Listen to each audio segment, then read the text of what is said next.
श्रीमान आप बोलिए ना, आप ये देखो, आप बोलिए, आप बोल रहे लग रहे हो, आप ये तो कम से बोलो ना। बोलिए आप 10 प्रॉपर्टी पे ना करवाओ सर। ये 4/6 का हमारा डिस्कस हुआ मीटिंग में प्रधानों की।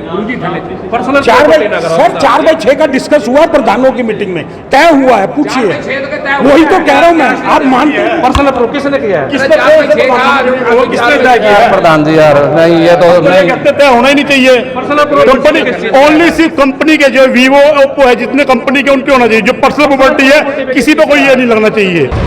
अगर शहर में इस तरह की एडवर्टाइजमेंट की है दुकानदारों ने, या बड़े बड़े शोरूम जो हैं इस तरह की एडवर्टाइजमेंट लगा के रखते हैं, वर्लपूल, IFB, सैमसंग, अब इनके खिलाफ जो है नगर निगम नोटिस जारी कर भी रहा है और उन्होंने कर भी दिए हैं, क्योंकि नगर निगम का एक बड़ा लक्ष्य ये है कि एडवर्टाइजमेंट की इनकम को है उनको बढ़ाना है। इसी को लेकर कई लाख के नोटिस जो हैं वो नगर निगम ने जारी किए हैं और पूरे शहर के दुकानदार जो है इस मामले को लेकर भड़के हैं। अब ये मामला संयुक्त व्यापार मंडल जो है वो हैंडल करने जा रहा है, लेकिन मेयर के पास जाने के बाद भी समस्या का जो है कोई हल नहीं निकला। और ये व्यापारी वही हैं जिन्होंने बीजेपी सरकार में बीजेपी की काफ़ी मदद की थी सरकार को लाने के लिए, लेकिन उसके बावजूद जो है अब फिलहाल में इनकी सुनवाई जो है नहीं हो रही। मेयर के पास जाने के बाद आज ये नगर निगम के कमिश्नर के पास पहुंचे। हालांकि कमिश्नर साहब का ये कहना है कि नोटिस जारी किए गए हैं, जुर्माना जो है उन्हें भरना पड़ेगा, लेकिन अगर जो विधायक साहब अपने स्तर पर सरकार से बात करते हैं तो शायद जो है इस मामले में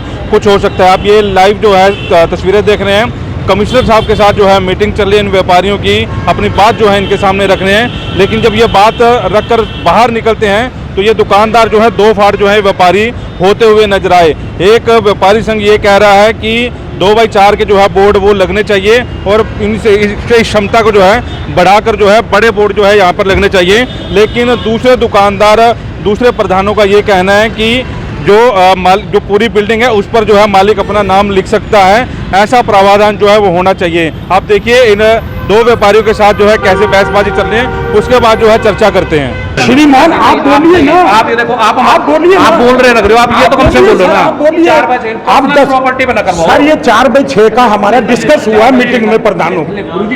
पर्सनल 4/6 का डिस्कस हुआ प्रधानों की मीटिंग में, तय हुआ है। पूछिए, वही तो कह रहा हूँ मैं। आप मानते हैं पर्सनल अप्रूव किसने किया है? किसने तय किया है? प्रधान जी यार नहीं, ये तो नहीं कहते तय होना ही नहीं चाहिए। पर्सनल अप्रूव कंपनी ओनली सिर्फ कंपनी के जो वीवो ओप्पो है, जितने कंपनी के उनके होना चाहिए। जो पर्सनल प्रॉपर्टी है किसी को कोई ये नहीं लगता। मेयर मैडम से मिले थे, संयुक्त व्यापार मंडल के सभी साथी मिले थे।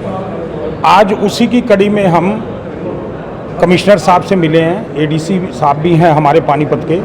हमने अपना विषय क्लियर किया है कि हम ये चाहते हैं कि भाई जो सेल्फ बोर्ड हों, व्यक्ति का जिस पे दुकान का नाम लिखा हो, GST नंबर लिखा हो और हम क्या क्या सामान बेचते हैं ये लिखा हो, ये जो है 4/6 का मिनिमम होना चाहिए। हमारी डिमांड 4/6 की है, उससे ऊपर कोई दुकानदार रखता है। अभी उनकी तरफ से जो बाई लॉज है 2/2 का बोर्ड है, या जितना आपका फ्रंट है उसका 2%, लेकिन उसमें काम नहीं चल सकता सर। उसमें ना हम ये लिख सकते कि भी हम क्या सामान बेच रहे हैं, अपनी दुकान का नाम भी पूरे ढंग से नहीं लिख सकते। किसी का 10 फुट का फ्रंट है तो 2/2 में वो क्या लिख लेगा। एक तो हमारा ये विषय अभी 4/6 का मिनिमम रिक्वायरमेंट, 4/6 मैक्सिमम कर लीजिए। जो पर्सनल बोर्ड हमारे होने चाहिए, जो पिछले जुर्माने हैं उनको माफ़ किया जाए। पिछली कोई भी गलतियां हमारे से भी हुई हैं, प्रशासन ने भी कलेक्ट नहीं किया। अब पोजीशन क्या है, किराए की दुकानों पर जो है आपके शोरूम बने हुए हैं। अब वो जिसकी दुकान किराए पे रहे उसको 10-12 लाख रुपए का जुर्माना होगा, तो बड़ी कंपनी कहेगी शोरूम को शिफ्ट कर दूं मैं, किराया दुकानदार थोड़ा ना भरेगा। जो हो गया उस पर मिट्टी डाली जाए। पिछला हमारा निर्णय है, हमारी सोच है, पिछली रिक्वायरमेंट हमारे पे गलत थोपी गई है, लाखों का गलत वो है। आगे के लिए हम तैयार हैं, सहयोग करने के लिए भी तैयार हैं। जो आपके रेट्स बनते हैं वो भी देने के लिए तैयार हैं, लेकिन अगर पिछला वाले सिस्टम को हमारे ऊपर थोपा जाएगा तो कहीं ना कहीं दिक्कत आएगी, उसके लिए हम तैयार नहीं हैं। अच्छा, पिछले की बात कर रही है, आगे जो बोर्ड लगाएंगे इस पे बात हुई है कि उसका जो हाँ, आगे के लिए जो बोर्ड लगेंगे, आगे अब जो जुर्माने आए हैं, टाइम दीजिए आप शहर को, व्यापारियों को 15 दिन का, 20 दिन का, महीने का, और उनको बताइए आपका किराए का रेट क्या है, उसकी पूरी एडवर्टाइजमेंट कीजिए।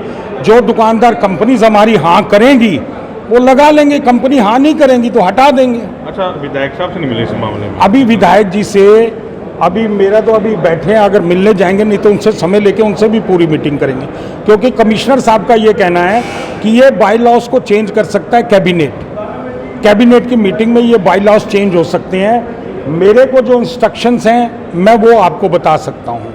हम उस इंस्ट्रक्शंस के उन्होंने बताया है कि 200 करोड़ रुपए राजस्व है गुड़गांव का एडवर्टाइजमेंट से, और पानीपत का राजस्व वो बता रहे हैं कि 25 करोड़ का हमें सिर्फ टारगेट दिया गया है, और जो पिछले साल कलेक्ट किया गया वो लगभग 60-65 लाख है। और ऐसी मजबूरियां उनकी तरफ से भी ऊपर से हो सकती हैं, लेकिन हम राजस्व शहर का बढ़ाने के लिए तैयार हैं, लेकिन पिछला एक बार छोड़ना पड़ेगा। उसके बाद कंपनी से डिस्कस करके जो कंपनी इस दुकानों पे अपना बोर्ड लगाना चाहेंगी लगाएंगी, राजस्व मिलेगा शहर को, हमें कोई प्रॉब्लम नहीं। लेकिन पिछला अनुचित है उसके लिए हम बिल्कुल तैयार नहीं है। हम तो ये मांग करें जो पर्सनल प्रॉपर्टी पे अपने नाम लिखे हुए उस पर कोई टैक्स नहीं लगना चाहिए, जो कंपनी है कंपनी पे लगना चाहिए। सरकार ने राजस्व बढ़ाना है, अतिक्रमण पे लगाए टैक्स, शहर में इतना अतिक्रमण है उस पर टैक्स क्यों नहीं लगाती सरकार? कभी सरकार यहाँ फोटो लेने को तैयार है, सड़कों की फोटो ली है जो खड्डे भरे हुए हैं, कभी उसकी फोटो ली है? हम यही चाहते हैं सारे प्रधान मिलके जो सिर्फ कंपनी है उसके टैक्स लगाया जाए, पर्सनल प्रॉपर्टी किसी पे कोई टैक्स ना लगे। ये मीटिंग हुई 4-6 की वो बात कर रहे हैं, आप पूरी करें, ये आपके डिस्कशन नहीं हुआ पहले? नहीं, हमारा कोई डिस्कशन नहीं हुआ जी। हाँ, हम इसका कोई समर्थन नहीं करते 4-6 का जी। अब हम विधायक जी से मिलने जा रहे हैं, विधायक जी से भी हम यही मांग करेंगे कि विधायक जी आप हमारा पर्सनल प्रॉपर्टी पे कोई टैक्स नहीं होना चाहिए। अब हम विधायक जी के पास जा रहे हैं। मैंने हमारे यहाँ ढाबा यूनियन के जितने भी हैं जोमेटो स्विगी के बोर्ड लगे हुए हैं, तो कल क्योंकि ये अभी तो हमारे ऊपर ही डंडा, मैंने कल सारी कंपनी वालों को हेड ऑफिस में ही फ़ोन कर दिया, या तो आप उनको देव पेड करो या ये बोर्ड हटवाओ। तो मैंने सारे मैसेज कर दिया, अभी बोर्ड सबके मैंने हटवा दिए। लेकिन ये 4-6 वाला है, ये सफिशिएंट है कि आप अपनी दुकान पे जितनी भी दुकानों पे तो हमारे इतने बोर्ड लगे भी नहीं हुए हैं, या तो नाम ही लिखा हुआ है, और तो इससे कंपनी वाले तो हम लगाते नहीं। जैसे मेरे जोमेटो स्विगी के लगे सब मैंने उतरवा दिए, सबको मैंने मैसेज दे दिया कि आप इस किसी का भी लगाना, अपना नाम सिर्फ लिख सकते हो, बाकी कुछ नहीं। अब जिन्होंने अपनी दुकानें एलिवेटेड करवा रखी है, ऐसे ऐसे बोर्ड बना रखे, उस पर अगर उसका पर्सनल नाम लिखा हुआ है तो उसमें तो कोई टैक्स होना ही नहीं चाहिए। अगर उसकी अपनी पर्सनल प्रॉपर्टी है तो अगर वो किसी कंपनी की ऐड कर रहा है तो उसके लिए जो मर्जी करे, उसका भी तो कुछ एरिया सिस्टम कोई गाइडलाइन होनी चाहिए ना भाई। जितने भी दुकानदार भाई हैं भाई ये चीज़ ऐसे लागू होगी और ऐसे करना पड़ेगा। आपको लगता है जो बात मतलब यहाँ करके के अंदर वो बात नहीं हुई, मतलब प्रधान जो कह रहे थे अपनी जो बात करेंगे नहीं देखा, ऐसा कुछ नहीं है अभी, क्योंकि ये कह रहे थे 4-6 वाली, बस वो 4-6 वाली बात तो वो उनकी अपनी पर्सनल बात थी, उसके बारे में मुझे कोई ज्ञान नहीं था। अब ये बात करें तो इस सारे मामले को लेकर अनिल मदान जो अब पार्षद हैं वो भी कह चुके हैं कि 2/4 से ज़्यादा जो है बोर्ड लगना चाहिए, लेकिन दूसरे व्यापारी जो कह रहे हैं कि पूरा का पूरा फ्लैक्स जो है उनकी दुकान पर लगे। इस बात को लेकर जो है दोनों बातों में बहसबाजी होती हुई जो है नजर आई। अब इस मामले में को लेकर कमिश्नर साहब का क्या कहना है, सीधा आपको वहाँ लिए चलते हैं। भी संयुक्त व्यापार मंडल के रिप्रेजेंटेटिव आए थे, मोस्टली सभी बाज़ारों से और कुछ जैसे ढाबा एसोसिएशन और बाकी लोगों से। इनका मेन कंसर्न वही था कि जो हमने सेल्फ एडवर्टाइजमेंट के नियम के वॉयलेशन के लिए जो नोटिस दिए गए हैं उन पे कैसे प्रोसीड करना है। तो इसके बारे में एक बड़ा फ्रूटफुल सा डिस्कशन हुआ। व्यापार मंडल का तर्क है कि उनको इस बारे में पता नहीं था और पास्ट में किसी ने उनको बताया नहीं, तो और हमने उन पे समझाया कि अब तक जो भी हुआ है उसके बारे में सरकार डिसाइड करेगी, लेकिन आगे से अगर आप अपना सेल्फ एडवर्टाइजमेंट करवा रहे हैं तो निगम से आप रिटर्न में परमिशन लें और अपना ड्यू जमा करवाएं और उसके बाद इन कार्यों को करें। सर ये जो पुराने ड्यू हैं जो नोटिस भेजे हुए हैं, हाँ। ये देने होंगे? जी, इनके बारे में एक बार डिसाइड हो जाता है ऊपर के लेवल से कि सरचार्ज माफ़ी किया जाएगा या इनका 1 साल का ड्यूज़ लिया जाएगा या किस तरह हमें प्रोसीड करना है। बट इसके बारे में इनकी जो भी डिमांड्स है हमने यही कहा है, आप कंसोलिडेटेड फॉर्म में हमें लिख के दे दीजिए जिसको हम ऊपर भिजवा देंगे। सर कितने साल का ड्यू है का जो नोटिस भिजवा, कितने साल के? जी, जब से आपकी दुकान है तब से हमने नोटिस भिजवाए हैं। प्रॉब्लम ये आ रही है कि अगर जो मेरी रेंटेड दुकान है, मैं दुकान छोड़ के चला जाता हूँ, तो वो नोटिस तो दुकानदार को, मालिक को गया ना। कुलवंत जी, ये आपके जो एडवर्टाइजमेंट बाई लॉज कहते हैं कि जो बंदा उस दुकान में बैठा है, जिसके पास उस दुकान की फ्रेंचाइजी है या ओनरशिप है, हम दुकान के मालिक के पास भेजते हैं।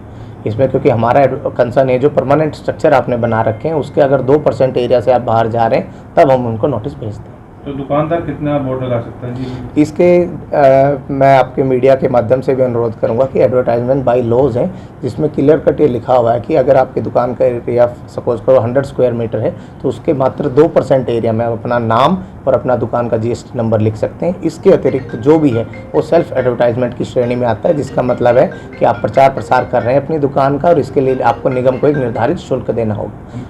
अभी दुकानदार 4x6 की परमिशन मांग रहे हैं कि भाई हमें कम से कम 4x6 का बोर्ड लगाने दीजिए, इसके बारे में क्या करेंगे? जी देखो, ये रूल्स है, ये मैं डिसाइड नहीं करता, ये हाईएस्ट लेवल से डिसाइड होती है, कैबिनेट का फैसला है। अभी जो नए रूल ड्राफ्ट हो रहे हैं उनके माध्यम उनमें भी अभी कंसल्टेशन चल रहा है, तो लोगों की जो भी डिमांड है हम आज ये डिस्कशन हुआ है कि हम माननीय MLA साहब के थ्रू हम इनको भिजवा देंगे। तो अभी जो बोर्ड लगे हुए हैं जी, अभी उनके नोटिस जारी रहेंगे? जी बिल्कुल जारी रहेंगे और मेरा सभी से अनुरोध है कि अभी भी अगर अज्ञानतावश भी किसी ने लगा रखे हैं आप उनको रिमूव कर लें, और आगे अगर आपको कोई भी पब्लिसिटी करनी है तो निगम से परमिशन के बाद ही आप इन चीज़ों को लगाएं। इसके साथ साथ ही मैं बता देता हूँ कि पानीपत नगर निगम है वो हरियाणा का 30 नंबर का सबसे बड़ा नगर निगम है, और गुड़गांव का जो रेवेन्यू है वो 200 करोड़ के आसपास का है। तो हमारा टारगेट हेडक्वार्टर से 25 करोड़ के आसपास का दिया गया था, जिसके बाद रिवाइज होकर 10 करोड़ हो गया था, बट कहीं ना कहीं ये बहुत कम रह जाता है। इसी श्रृंखला में इसको बढ़ाने का प्रयास किया जा रहा है। क्या क्या आता है सर इस एडवर्टाइजमेंट में 3 चीज़ें आती है। पहला आता है आपका सेल्फ एडवर्टाइजमेंट, जो आप अपनी दुकान के बाहर जो बोर्ड लगाते हो, आप किसी भी कंपनी के बोर्ड लगाते हो, वो सेल्फ एडवर्टाइजमेंट में आता है। सेकंड आता है डिफेसमेंट ऑफ पब्लिक प्रॉपर्टीज़ में। बहुत सारे लोगों की ये टेंडेंसी होती है वो शहर में कहीं भी रातों रात अपने बोर्ड या पोस्टर लगा के शुरू कर देते हो, शहर को गंदा कर देते हैं। मेरे आने के बाद हमने इस पर बहुत सारी कार्रवाई की है। 14 FIR के लिए मैंने लिखा हुआ है, बड़ी बड़ी जो कंपनी है उन पर FIR, उनके जो मार्केटिंग मैनेजर है उन पर FIR कराई है। इसका जो हमें रेवेन्यू आएगा। तीसरा आता है हमारा जो निगम की साइटें हैं जिनका ऑप्शन होता है, जिसका हमने जनवरी में बहुत सारे अवैध यूनिपोल हटवाए थे, और जो लिस्टेड साइट है सिर्फ उन्हीं पे हम यूनिपोल लगाने की परमिशन देंगे। ये तीनों हमारे एडवर्टाइजमेंट के रेवेन्यू के सोर्स। तो ये सर एडवर्टाइजमेंट में आपने अखबार में ये चीज डाली हुई थी 2022-23 की, वो बता रहे हैं कि नोटिस जारी होंगे एडवर्टाइजमेंट वाले, या डायरेक्ट आपने नोटिस? नहीं, हमने पहले भी लोगों को बताया था, जो भी हमारे पास आता था अखबार में भी हमने निकलवाया था कि जिसका भी सेल्फ एडवर्टाइजमेंट पे बनता है, पहले नोटिस में हमने उनको आगाह किया था। सर टोटल ड्यू कितना है पानीपत कंपनी? जी ऐसे तो टोटल ड्यूज़ करेंगे तो कॉस्ट का भी हम कैलकुलेट करवा रहे हैं, बट हमने मेजर जितने भी बड़ी शॉप्स हैं, शोरूम्स हैं, उनको टारगेट किया है। उनका करीब 14 करोड़ रुपए के हमने नोटिस बंटवाए हैं और ये अभी चल रहा है। तो फिलहाल कमिश्नर ने ये कहा है कि पूरे पानीपत में जहाँ जहाँ भी ये बोर्ड लगे हैं बड़े बड़े उनको उतरवा लिया जाए, नहीं तो उनके खिलाफ जो है कानूनी कार्रवाई और नोटिस जो है वो जारी किए जाएंगे, ऐसा जो है नगर निगम के कमिश्नर का कहना है। तो फिलहाल अब मामला जो है CM दरबार पहुंचेगा और वहां से कोई हरी झंडी आती है तो उसके बाद जो है पता लग पाएगा कि असल में ये मामला शांत हुआ है या नहीं हुआ। लेकिन फिलहाल ये है राजस्व जो है 25 करोड़ से ज़्यादा एडवर्टीजमेंट से लेने का लक्ष्य जो है रखा गया है, क्योंकि गुरुग्राम में 200 करोड़ से ज़्यादा जो है एडवर्टाइजमेंट से जो है नगर निगम वहाँ का कमाता है। लेकिन अब पानीपत में 25 करोड़ रुपए का जो लक्ष्य है वो रखा गया है। तो फिलहाल देखते हैं कि पिछले जो जुर्माने लगाए गए हैं वो जुर्माने हटेंगे या वो दुकानदारों को जुर्माने जो हैं वो देने होंगे। वैसे पानीपत के सूरज शर्मा के साथ कुलवंत सिंह।